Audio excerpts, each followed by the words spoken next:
Hello विद्यार्थी मित्रों, मारू नाम भीष्म ठक्कर।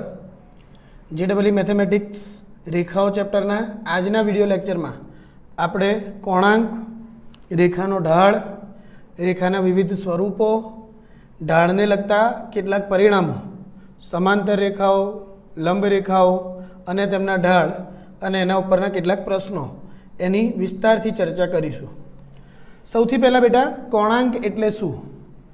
तो आपेली रेखाए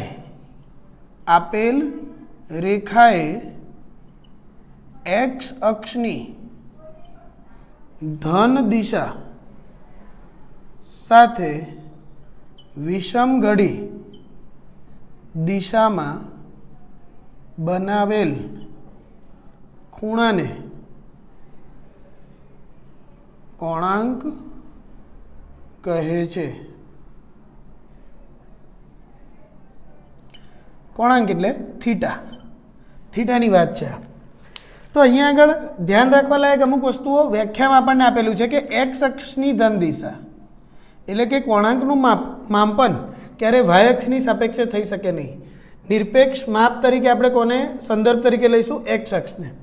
बीजुं विषमगढ़ी दिशामां बनावेला खूणाने कोणांक कहेवाय। तो आपणे एने आकृतिनी मददथी समजीए।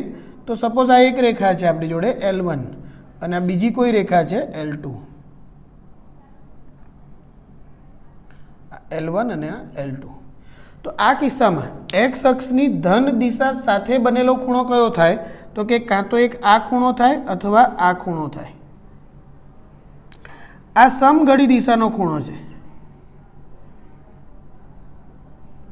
કેવી રીતે આવું ખબર પડે?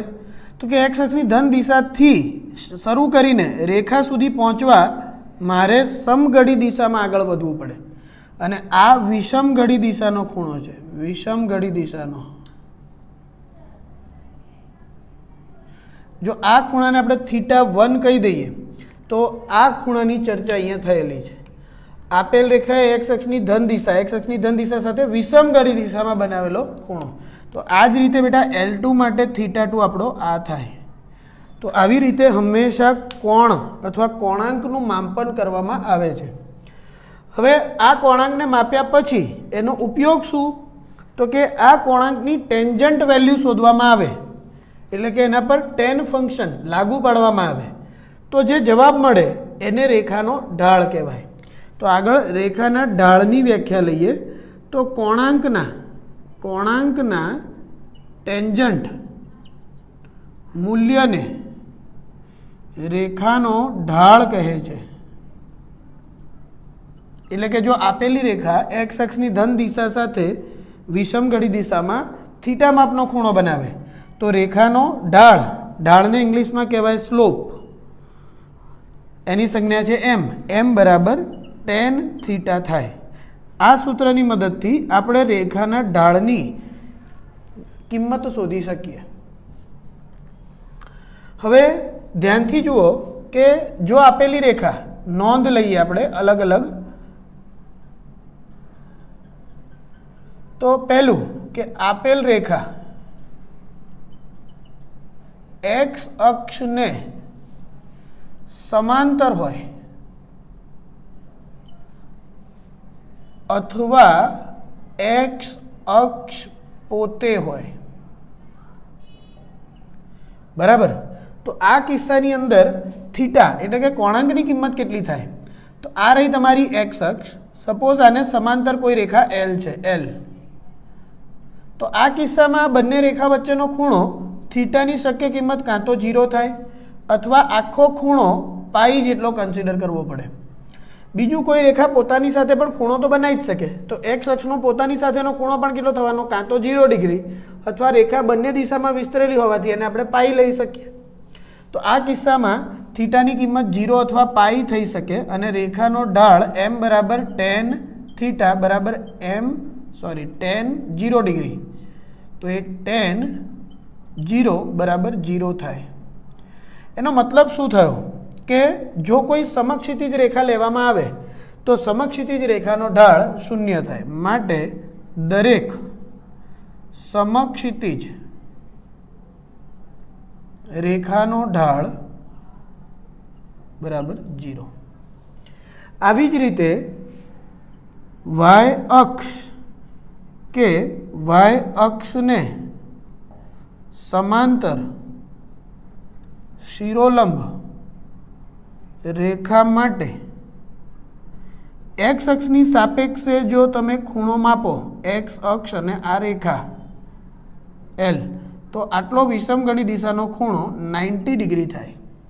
તો આ કિસ્સામાં મિત્રો રેખા માટે થીટાની કિંમત કેટલી થશે? 90 ડિગ્રી. અને 90 ડિગ્રી આગળ ટેન્જન્ટની કિંમત એટલે કે ટેન વિધેયની કિંમત અવ્યાખ્યાયિત થાય. તો m બરાબર tan 90 બરાબર અવ્યાખ્યાયિત થાય. તો આનો મતલબ એ થયો કે શિરોલંબ પ્રકારની એટલે કે વાય અક્ષને સમાંતર કોઈ પણ રેખાનો ઢાળ અવ્યાખ્યાયિત થાય.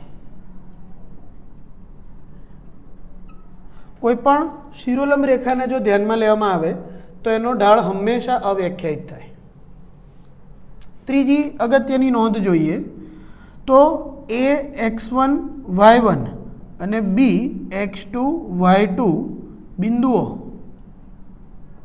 માંથી પસાર થતી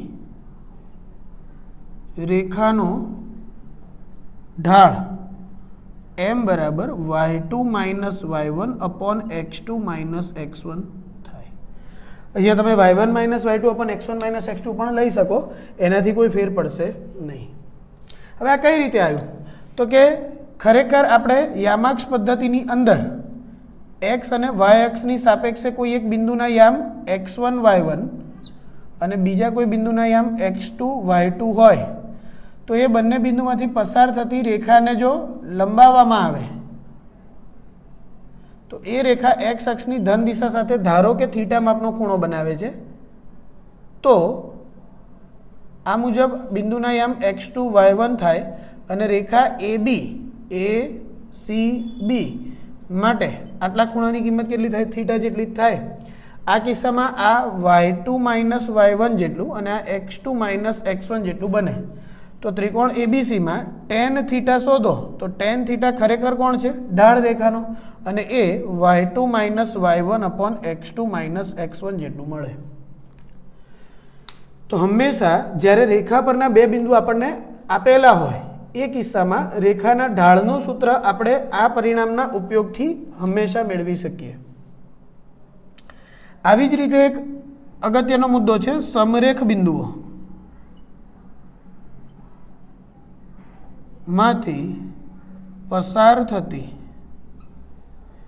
રેખાઓનો ઢાળ હંમેશા સમાન હોય. સમરેખ બિંદુ એટલે એક જ રેખા પર આવેલા બિંદુઓ. તો હવે સપોઝ કોઈ એક રેખા L ઉપર આ x અક્ષ છે અને આ રેખા L છે, એના પર બિંદુ A B C D આટલો ખૂણો થીટા ધારીએ તો આવી રીતે ચાર સમરેખ બિંદુઓ આવેલા છે. તો આ કિસ્સામાં રેખા AB A અને B બિંદુમાંથી પસાર થતી રેખા કોણ છે? L, અને એનો ઢાળ કેટલો થાય? તો કે MAB બરાબર tan થીટા, કારણ કે રેખાએ x અક્ષની ધન દિશા સાથે વિષમગણી દિશામાં બનાવેલો ખૂણો કેટલો છે? થીટા. એ જ રીતે B અને C બિંદુઓ પણ રેખા L પર આવેલા છે, તો એમાંથી પસાર થતી રેખાએ x અક્ષ સાથેનો ખૂણો થીટા જ મળવાથી MBC પણ tan થીટા જેટલું થશે. આ જ રીતે MAC અથવા MAD અથવા MBD બધી જ રેખાઓનો ઢાળ એક સરખો મળશે. તો પરિણામમાં આપણે શું લખેલું છે? સમરેખ બિંદુમાંથી પસાર થતી રેખાઓનો ઢાળ પણ હંમેશા કેવો હોય? સમાન. આનાથી અલગ સપોઝ હું બે રેખાઓ લઈ લઉં, બે સમાંતર રેખાઓ, તો આગળનું પરિણામ છે બે સમાંતર રેખાઓનો ઢાળ હંમેશા સમાન થાય. કેવી રીતે? તો કે સપોઝ હું આ એક રેખા લઉં, આ બીજી રેખા લઉં અને બંને એક્સ અક્ષ સાથેનો ખૂણો થીટા વિચારું તો આ બંને સમાંતર હોવાથી બંને ખૂણા થીટા થાય. આ સપોઝ L1 છે ને L2 તો એમ L1 બરાબર એમ ઓફ L2 થાય. આ જ પરિણામ એટલે કે સમાંતર રેખાઓનો ઢાળ સમાન થાય આ જ પરિણામને આપણે બે રેખાઓ વચ્ચેના ખૂણાના થિયરીની અંદર પણ ફરીથી અભ્યાસ કરીશું. તો આ રેખાનો ઢાળ કોણાંક એના માપનની રીત અને એને લગતા નોંધના મુદ્દાઓ અને ધ્યાનથી તમે સમજી લો. આગળ જે પ્રશ્નોનો આપણે ઉકેલ મેળવવાનો છે એની અંદર આનો ઉપયોગ થશે. આગળ આપણે બે રેખાઓ વચ્ચેના ખૂણા ટોપિકથી ડિસ્કશનને કન્ટિન્યુ કરીશું. તો બેટા આગળનો ટોપિક છે બે રેખાઓ વચ્ચેનો ખૂણો.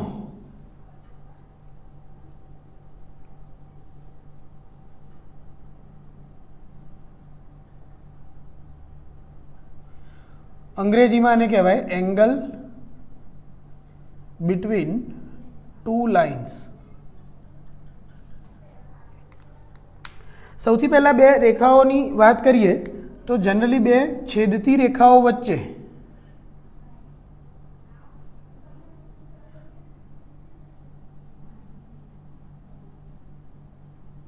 આ રીતે કાં તો અહીંયા લઘુકોણ બનતો હોય અને કાં તો અહીંયા લઘુકોણ બનતો હોય.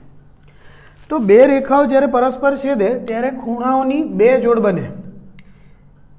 એક એવી જોડ હોય કે જેના માપ લઘુકોણ હોય અને બીજી એક એવી જોડ હોય જે ગુરુકોણ હોય. જેમ કે આ લઘુકોણ છે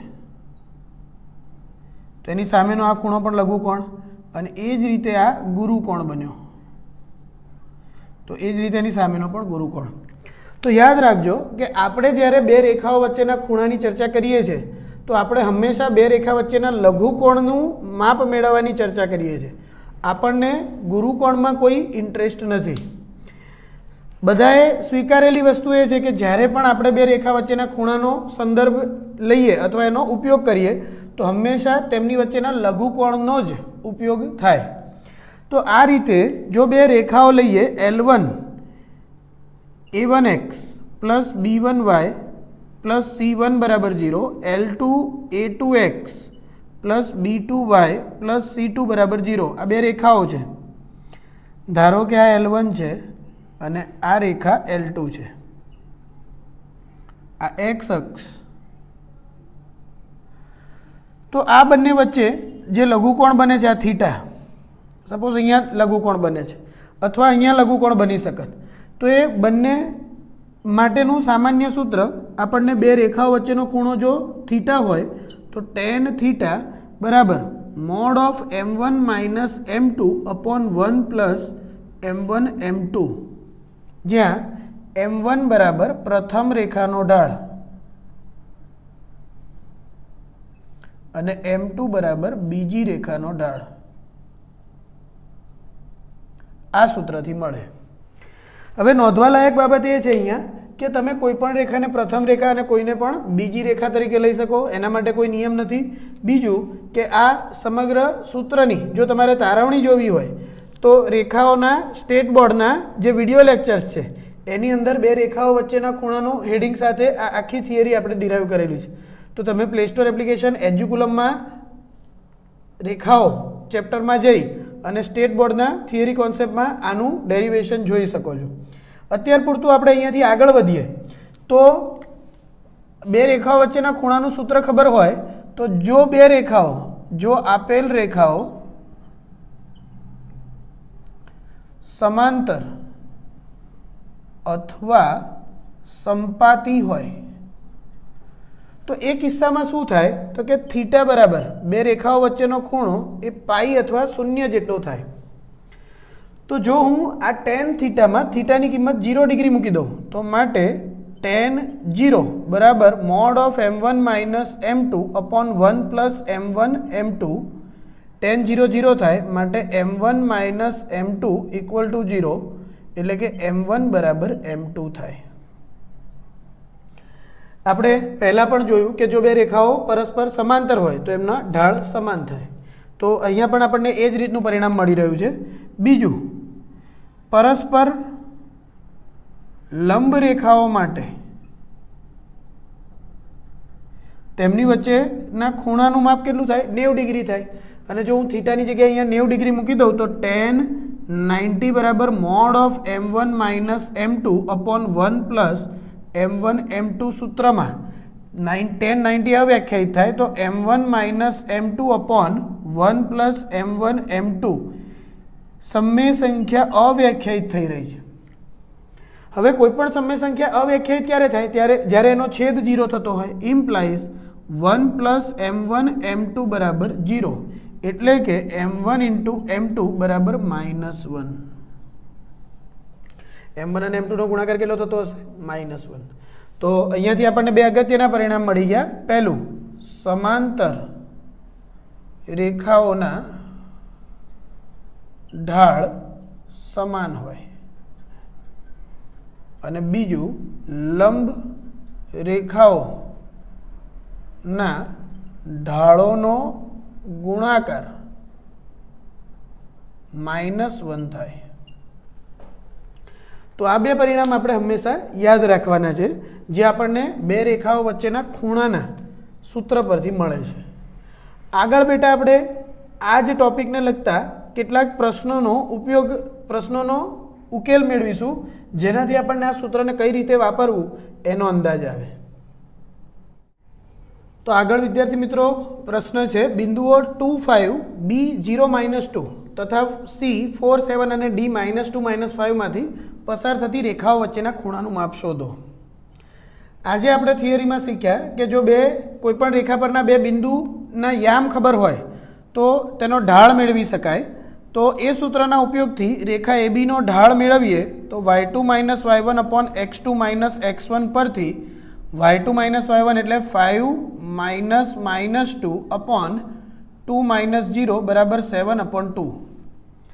આ જ રીતે CD રેખાનો ઢાળ 7 - -5 અપોન 4 - -2 બરાબર 12/6 બરાબર 2. હવે જો બે રેખાઓના ઢાળ જાણતા હોઈએ તો tan થીટા બરાબર mode of m1 minus m2 upon 1 plus m1 m2 સૂત્રના ઉપયોગથી થીટાએ આપેલી બે રેખાઓ વચ્ચેનો લઘુકોણ ધારી લઈએ તો સૂત્રમાં કિંમતો મૂકતા આપણને 7/2 -2 અપોન 1 પ્લસ 7/2 ઇન્ટુ 2 એટલે કે 7 - 4 અપોન 2 ઇન્ટુ 8 આટલું થાય.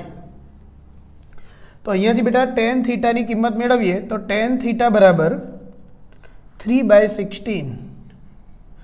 હવે જનરલી તમે ભૂલ ક્યાં કરો કે આપણને પૂછ્યું છે એની વચ્ચેના ખૂણાનું માપ શોધો. આપણને અહીંયા જે જવાબ મળ્યો એ બે રેખાઓ વચ્ચેના ખૂણાની ટેન્જન્ટ વેલ્યુ મળી. તો આપણે અહીંયાથી જો આને ફાઇનલ આન્સર ના લઈ અને થીટા બરાબર tan ઇન્વર્સ ઓફ 3/16 ના લખીએ તો આપણો જવાબ ખોટો પડે. તો ઘણા બધા ઓપ્શનમાં tan થીટા બરાબર 3/16 લખેલું હોય એને સિલેક્ટ કરી લેતા હોય છે. આપણને ખૂણો પૂછ્યો છે અને ખૂણાનું માપ શોધવાનું હોય તો થીટાને કરતા બનાવવું પડે. આગળ એક આવો બીજો ક્વેશ્ચન લઈએ કે જો બે રેખાઓ વચ્ચેના ખૂણાનું માપ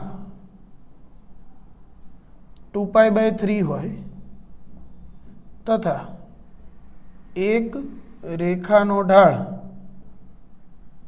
2 હોય તો બીજી રેખાનો ઢાળ શોધો. આ રીતના પ્રશ્નમાં ધ્યાનથી વિચારો તો આપણને બે રેખાઓ વચ્ચેના ખૂણાનું માપ આપી દીધું છે, એટલે કે કહ્યું છે થીટા બરાબર 2π/3. હવે પાઈની કિંમત તમે 180 ડિગ્રી લો અને 3 વડે ભાગો તો 60 દુ 120. આ ગુરુ કોણ થાય અને આપણને બે રેખાઓ વચ્ચેના લઘુ કોણમાં ઇન્ટરેસ્ટ છે. તો અહીંયાથી ખરેખર આપણે એને થીટા ડેશ સંજ્ઞા લઈ થીટા બરાબર પાઈ - 2π/3 બરાબર π/3 લખવું પડે. એટલે કે આપણને બે રેખાઓ વચ્ચેના ગુરુકોણનું માપ આપેલું છે. આપણે હંમેશા આ સૂત્રનો ઉપયોગ કરતી વખતે કયા કોણનું માપ લેવું જોઈએ? લઘુકોણનું માપ લેવું જોઈએ. તો આપણે બે રેખાઓ વચ્ચેનો લઘુકોણ શોધી કાઢ્યો. હવે m1 બરાબર 2 તથા m2 બરાબર m ધારી લઈએ તો tan થીટા બરાબર mode of m1 minus m2 upon 1 plus m1 m2 આ સૂત્રના ઉપયોગથી. કેમ આપણે આ સૂત્રનો ઉપયોગ કર્યો? તો કે જ્યારે જ્યારે બે રેખાઓ વચ્ચેના ખૂણાનો ઉલ્લેખ કરેલો હોય ક્વેશ્ચનમાં ત્યારે હંમેશા આ જ સૂત્ર લાગુ પડતું હોય. તો અહીંયા આગળ આપણે થીટાની કિંમત π/3 મૂકી દઈએ તો tan π/3 બરાબર mode of 2 minus m upon 1 plus 2m. ટેનની 60 degree કિંમત થશે √3. તો એનો મતલબ 2 minus m upon 1 plus 2m equal to √3 ઓર માનાંક છૂટો કરીશું તો 2 minus m upon 1 plus 2m બરાબર માઇનસ ઓફ √3 થાય. આપણે બીજી રેખાનો ઢાળ શોધવાનો છે, એનો મતલબ આપણે m શોધવો છે. તો અહીંયા આગળ m ને સાદુરૂપ આપીને કરતા બનાવીએ તો √3 પ્લસ 2√3m ઓર 2 માઇનસ m બરાબર માઇનસ √3 માઇનસ 2√3m. એટલે કે 2√3 પ્લસ 1 ઇન્ટુ m આપણે આ એમને આ બાજુ લઈ ગયા તો ઇક્વલ ટુ 2 માઇનસ √3 ઓર આ એમને અથવા 2√3 એમને આ બાજુ લાવીએ તો m ઇન્ટુ 2√3 માઇનસ 1 બરાબર માઇનસ ઓફ √3 માઇનસ 2 અને જો માઇનસ કોમન નીકાળી દઈએ તો પ્લસ થઈ જાય. હવે આ કિસ્સામાં એમને કરતા બનાવતા m બરાબર 2 માઇનસ √3 અપોન 2√3 પ્લસ 1 ઓર m બરાબર minus of √3 plus 2 upon 2√3 minus 1.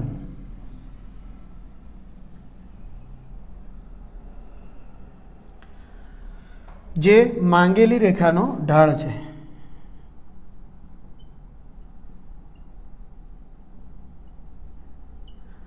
આગળ આ જ રીતના દાખલામાં જો બીજી રેખાને પસાર થતું અથવા બીજી રેખા જે બિંદુમાંથી પસાર થાય છે બિંદુને યામ આપી દીધા હોય તો આ ઢાળ અને બિંદુનો ઉપયોગ કરી આપણે રેખાનું સમીકરણ પણ મેળવી શકીએ. એટલે કે રેખાના સમીકરણ અથવા આગળ આ ચેપ્ટરની અંદર આ સૂત્રના ઉપયોગથી ઘણા દાખલા બની શકે.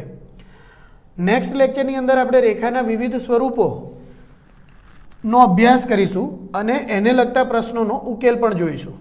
તો આજના લેક્ચરમાં આપણે જે કંઈ બી કોન્સેપ્ટ ભણ્યા એનું એકવાર વ્યવસ્થિત રિવિઝન અને આ રીતના દાખલાઓને વધારે પ્રેક્ટિસ કરવાની, જેના માટે આપણે પ્લે સ્ટોર એપ્લિકેશન એજ્યુકુલમમાં સ્વાધ્યાય સ્ટેટ બોર્ડની જે ટેક્સ્ટબુક છે એના રેખાઓ ચેપ્ટરના સ્વાધ્યાયના પ્રશ્નોનું સોલ્યુશન અલગથી એસાઇનમેન્ટ અને એના સોલ્યુશન મેં અપલોડ કરેલા છે. તો તમે એ ડાઉનલોડ કરીને એનો ઉપયોગ કરી શકો છો. આપણે આ જ ચેપ્ટરના નેક્સ્ટ લેક્ચરમાં ફરીથી મળીશું. આવજો. Hello friends, if you like our content and videos then please like, share and subscribe our YouTube channel Educulum and do not forget to press the bell icon. You can also follow us on our Facebook page Educulum Gurukul, our Instagram page Educulum.